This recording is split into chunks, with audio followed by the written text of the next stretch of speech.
This is a quick product demonstration for the 233 IP camera.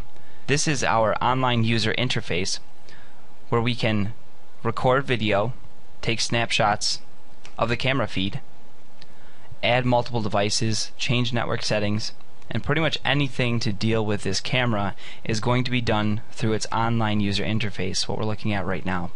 On the left hand side of the screen we have a few different tabs to change the settings on the camera. Right now we're on the live video feed, and directly under that there's a multi-device where we can add up to 9 devices that we can view simultaneously.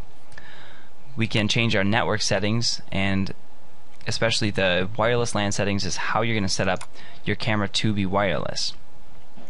Audio video is pretty simple. We can reverse and mirror the image, and most importantly we can add a timestamp on the recording. The system tab has to do with mostly identifying factors for the camera, device ID, firmware version, you can see here. And other is going to allow you to set up email notifications if you'd like. For when there is motion in front of the camera, you can do that. You can also view here, you can change the record path for when you do record video to the computer, and where that ends up under the other and path settings tab. To return back to our live video feed, we're going to click on the live video tab, the top left corner, and under all the settings tabs we have a few different views that we can choose from. We can have a single camera view, a 4 camera view, or a 9 camera view.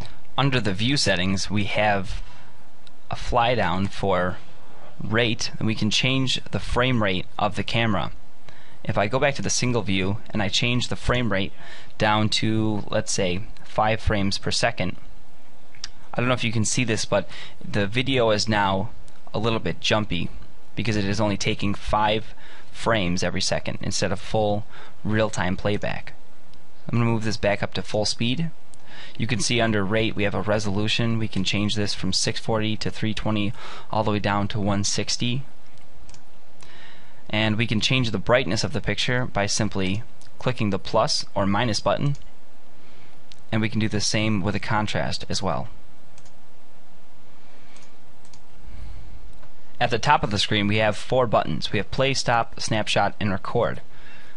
Play is actually to view the live video feed. If we click stop, this stops the live video feed from coming in. I'm going to click play. Snapshot is a helpful feature. If you click on snapshot, it's going to take a picture of whatever was on the screen at that point, and you can save this to your desktop or a selected folder if you'd like.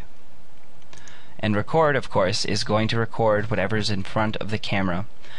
You can find out where this video is being stored by clicking on other, scroll down to path settings, and you can see here right now the video is being recorded to C, users, public, documents. If we ever change the settings on our camera to the point where we can't really figure out what we did, but the picture on the live video feed or the recording isn't really quite what we want, we can select the default all that will restore the factory default settings to the camera. This camera can be set up to be continuously recording or motion detection activated. These video files are saved to a selected folder and are directly playable from the computer.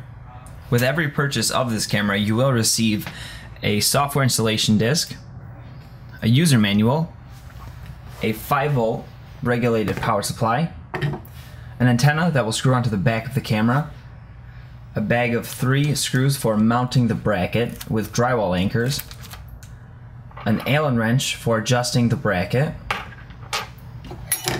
the mounting bracket, a Cat 5 cable for initially setting up the camera to be wireless, and of course, the camera. This camera comes stock with a 5-volt DC barrel power connection, an RJ45 jack for setting up the camera to be wireless, and this white button over here is for resetting the camera to its factory default. This camera's 3-axis bracket can simply be adjusted using the Allen wrench provided inside the box. There are 2 different bolts for adjusting this bracket, one on each side. We can adjust this by simply loosening either of these bolts, moving the bracket into position, and then tightening them when we are done. To mount the bracket to the bottom of the camera, all you need to do is simply tighten. See, there is a hole on the bottom of the camera that you can screw this into.